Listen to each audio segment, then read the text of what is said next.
Bueno, hoy vamos a meternos de lleno con una figura fascinante, el rey David. Uf, sí. Un nombre que evoca tantísimas cosas. Claro, piensas en David y te viene pastor, guerrero, rey, poeta. Pero también pecador, ¿eh? Ojo. Una figura con muchas luces y sombras. Y venerado en 3 grandes religiones.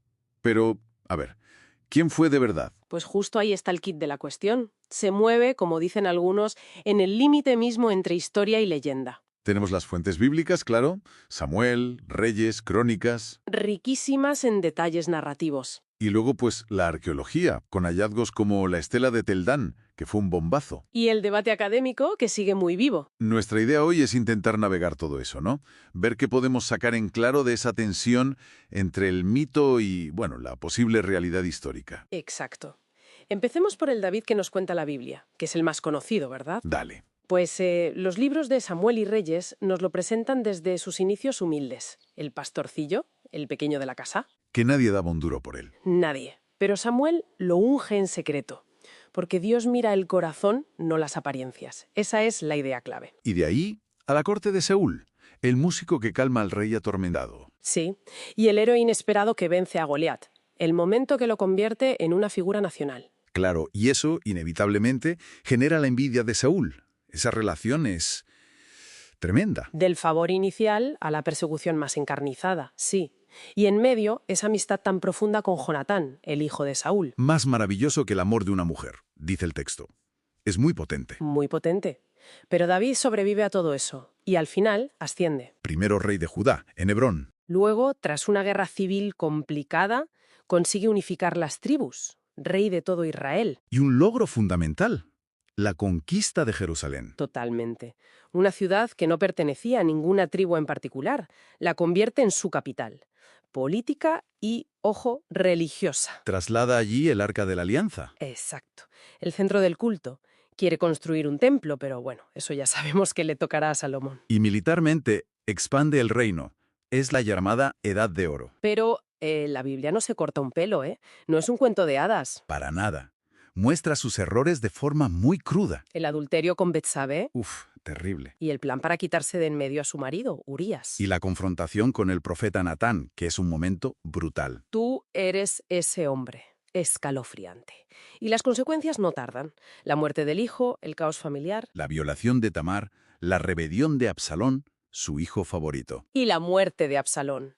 Es el desmoronamiento de su vida familiar realmente. Un drama. Ahora mencionabas Crónicas.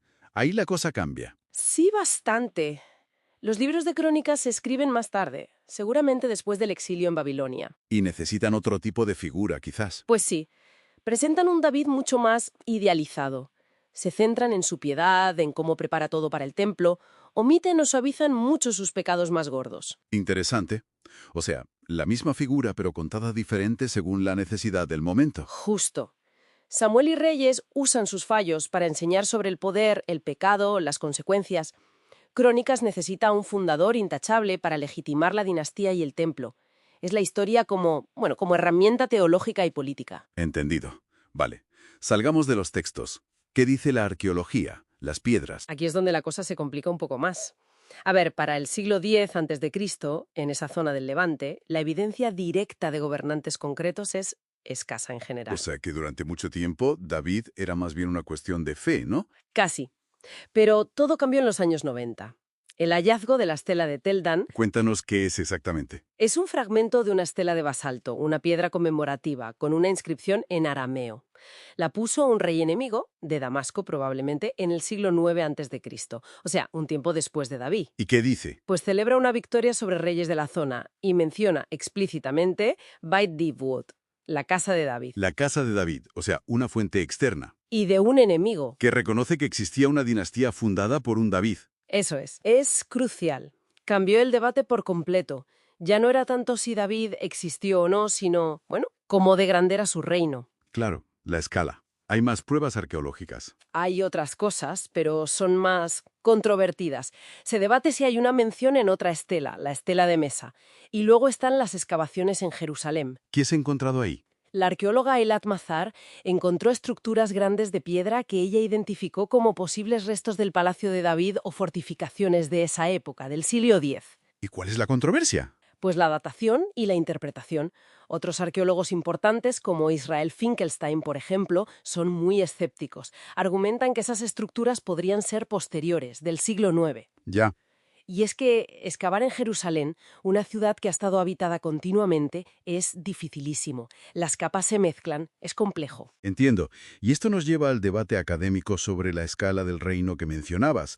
Minimalistas contra... Maximalistas. ¿algo así? Simplificando mucho, sí. Los llamados minimalistas, como Finkelstein, basándose en patrones de asentamiento, cerámica, sugieren que en el siglo X Judá era un territorio más bien modesto y Jerusalén quizá una aldea grande.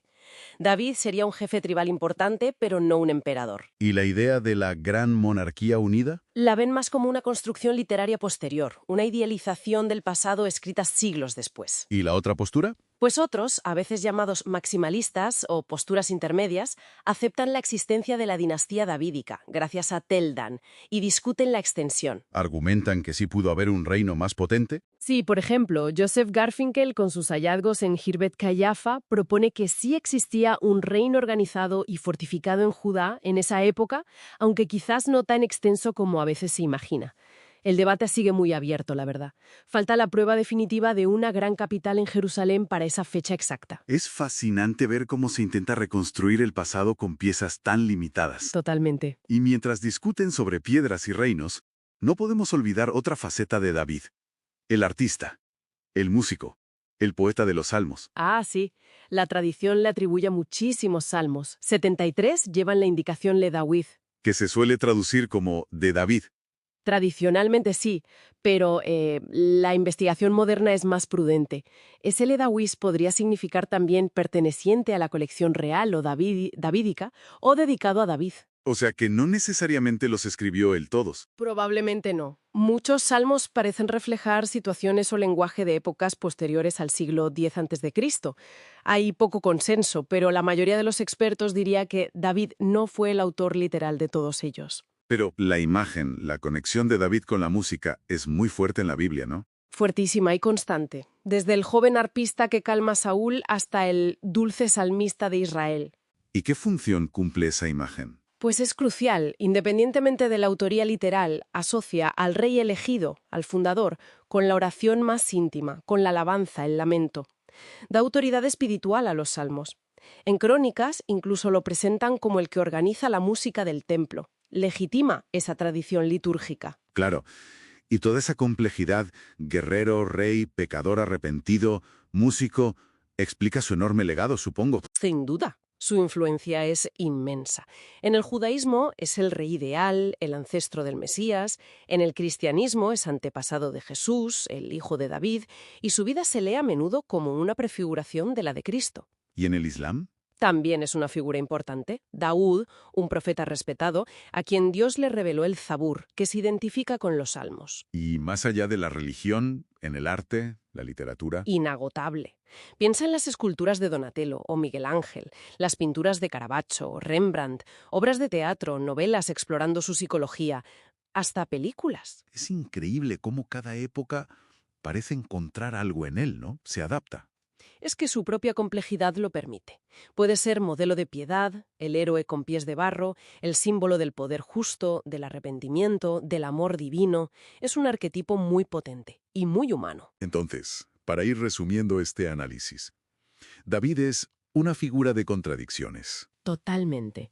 Elegido por Dios, pero profundamente humano y falible, anclado en la historia por esa mención en Teldan. Eso parece seguro.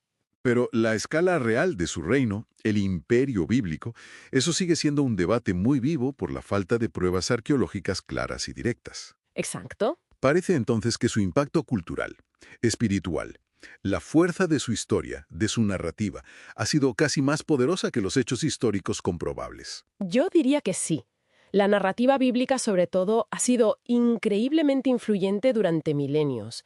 Entender a David es, en gran medida, entender cómo funcionan las historias poderosas, cómo se transmiten y reinterpretan. Y eso nos deja quizá con una última idea para darle vueltas. A ver. ¿Hasta qué punto Estas historias fundacionales, como la de David, que viven en esa frontera entre historia y leyenda, son las que realmente moldean nuestra identidad, nuestras creencias, nuestra forma de ver el pasado, quizá incluso más que los datos verificables. Es una buena pregunta.